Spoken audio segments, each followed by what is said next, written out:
Hello दोस्तों, आप सबका स्वागत है मेरे चैनल पे। आज हम सीखेंगे कि ASP.NET MVC में एंटिटी फ्रेमवर्क का डेटाबेस फर्स्ट अप्रोच टेक्निक का इस्तेमाल कैसे करें। आगे बढ़ने से पहले आप सभी से निवेदन है कि आप मेरे चैनल को सब्सक्राइब करें और बेल आइकन दबाना ना भूलें। तो चलिए शुरुआत करते हैं। एंटिटी फ्रेमवर्क में दो तरह की अप्रोचेस होती है। एक होती है डेटाबेस फर्स्ट अप्रोच, जिसमें पहले डेटाबेस क्रिएट किया जाता है, फिर उसे एंटिटी फ्रेमवर्क का इस्तेमाल करके कोड में यूज़ किया जाता है। और दूसरी अप्रोच होती है कोड फर्स्ट अप्रोच, जिसमें प्रोग्रामिंग पहले की जाती है, क्लासेस बनाई जाती है और उसके बाद डेटाबेस क्रिएट किया जाता है।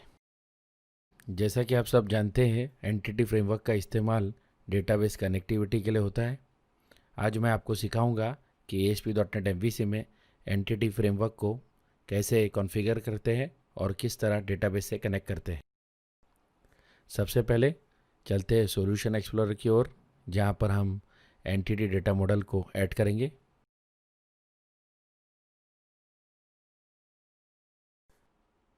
अब यहां पर मैं AD.NET एंटिटी डेटा मॉडल को सिलेक्ट करूंगा और उसे नाम दूंगा। क्योंकि मैं नॉर्थविंड डेटाबेस का इस्तेमाल करने वाला हूं, इसलिए मैं इसे नॉर्थविंड मॉडल नाम दे रहा हूं। अब आगे बढ़ने पर विज़ार्ड शुरू हो जाएगा। यहाँ पर हमें पहला ऑप्शन यानी EF डिज़ाइनर सिलेक्ट करना है। इसके बाद हमें न्यू कनेक्शन बटन पर क्लिक करना है, जहाँ पर हम सर्वर का नाम स्पेसिफाई करेंगे, जो कि हमारे SQL सर्वर का सर्वर नेम होगा। मेरे मशीन पे SQL 2014 इंस्टॉल्ड है, तो मैं उसे सिलेक्ट कर रहा हूँ और ऑथेंटिकेशन में SQL सर्वर का यूज़र नेम और पासवर्ड मैं डालूँगा।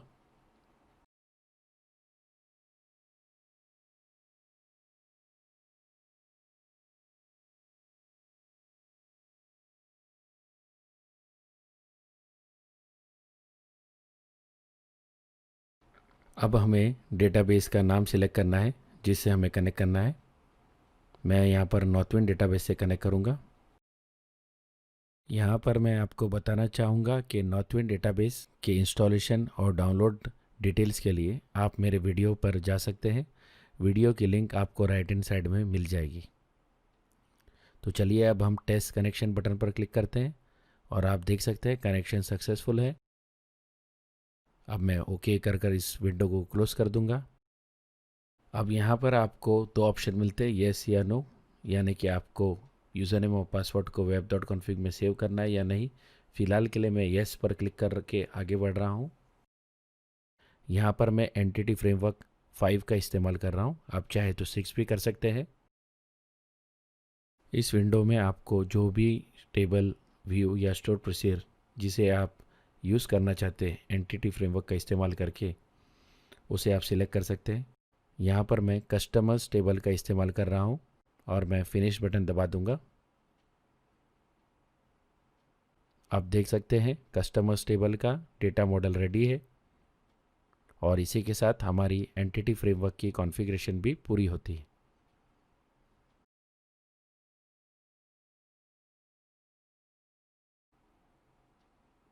तो अब चलते हैं सॉल्यूशन एक्सप्लोरर में, जहाँ पर मैं एक नया कंट्रोलर ऐड करूँगा। मैं एक एम्प्टी कंट्रोलर ऐड कर रहा हूँ और उसे नाम मैं होम दूंगा। अब यहाँ पर मैं इंडेक्स एक्शन मेथड में डेटाबेस से डेटा फेच करूँगा एंटिटी फ्रेमवर्क का इस्तेमाल करके।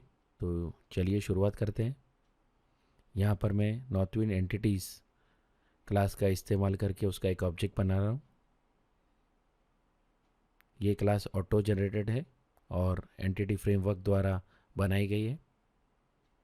जब हम कॉन्फ़िगरेशन करते हैं तब मैंने ये नाम दिया था।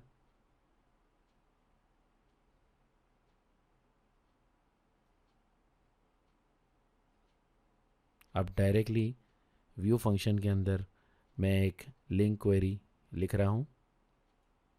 यहाँ पर मैं कस्टमर्स को सिलेक्ट करूँगा एंटिटी फ्रेमवर्क के कस्टमर्स कलेक्शन से और टेक फंक्शन का इस्तेमाल करके मैं 10 रिकॉर्ड्स को सिलेक्ट कर रहा हूँ। आप चाहे तो सारे रिकॉर्ड्स भी दिखा सकते हैं, पर यहाँ पर मैं सिर्फ 10 रिकॉर्ड्स दिखाऊंगा। तो लीजिए हमारा डेटाबेस से डेटा फेचिंग का पार्ट पूरा होता है। अब हम चलते हैं हमारे व्यू में। तो यहाँ पर मैं राइट क्लिक कर ऐड व्यू ऑप्शन सेलेक्ट करूँगा। यहाँ पर मैं एम्प्टी व्यू ऐड कर रहा हूँ और मॉडल क्लास में मैं एंटिटी डेटा मॉडल का कस्टमर क्लास सेलेक्ट कर रहा हूँ। तो लीजिए हमारा व्यू तैयार है और आप देख सकते हैं मॉडल में एंटिटी डेटा मॉडल का कस्टमर ऑब्जेक्ट सिलेक्टेड है। अब क्योंकि हमें यहाँ पर मल्टीपल डेटा दिखाना है, इसलिए मैं उसे एक आई एन्यूमरेबल कनेक्शन में कन्वर्ट कर रहा हूँ। इस तरह हम व्यू को इन्फॉर्म कर रहे हैं कि यहाँ पर मॉडल एक सिंगल ऑब्जेक्ट की बजाय एक कलेक्शन होगा। अब इस डेटा को डिस्प्ले करने के लिए मैं एक HTML टेबल का इस्तेमाल करूँगा और इसलिए मैं कुछ CSS पेस्ट कर रहा हूँ जो कि हमारे टेबल को ब्यूटीफाई करने के लिए इस्तेमाल होगी। अब चलते हैं बॉडी टैग में, जहाँ पर मैं HTML टेबल को क्रिएट करूँगा।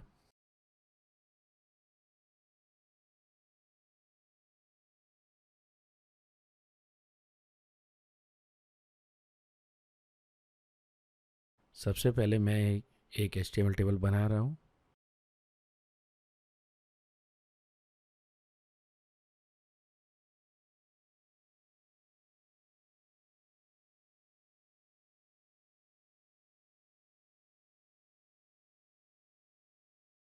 आप देख सकते हैं हमारे HTML टेबल का हेडर रो तैयार है।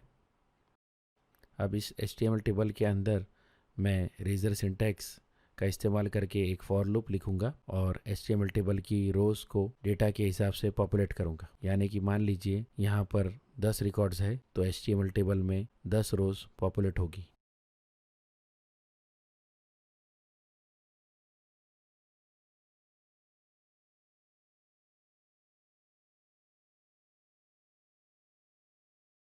आप देख सकते हैं यहाँ पर मैं मॉडल कलेक्शन के ऊपर एक लूप चला रहा हूँ।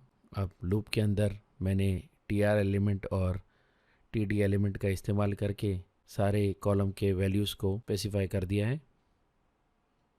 आप देख सकते हैं बराबर कस्टमर आईडी हेडिंग के अंदर कस्टमर आईडी का डेटा डिस्प्ले होगा, उसी तरह कॉन्टैक्ट नेम, सिटी और कंट्री। तो लीजिए हमारा फॉर ईच लूप भी कंप्लीट हो चुका है। अब हम कोड को रन कर चेक कर सकते हैं। तो आप देख सकते हैं HTML टेबल में डेटा डिस्प्ले हो रहा है। इसी के साथ हम वीडियो के अंत में आते हैं।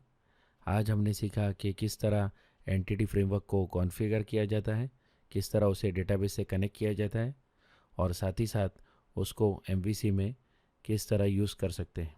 और मैंने आपको ये भी सिखाया कि अगर आपको डेटा डिस्प्ले करना है तो किस तरह आप डायनेमिकली HTML टेबल बनाकर डेटा को डिस्प्ले कर सकते हैं।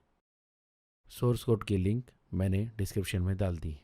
आपका बहुत बहुत शुक्रिया वीडियो देखने के लिए। जल्द ही मिलते हैं अगले वीडियो में।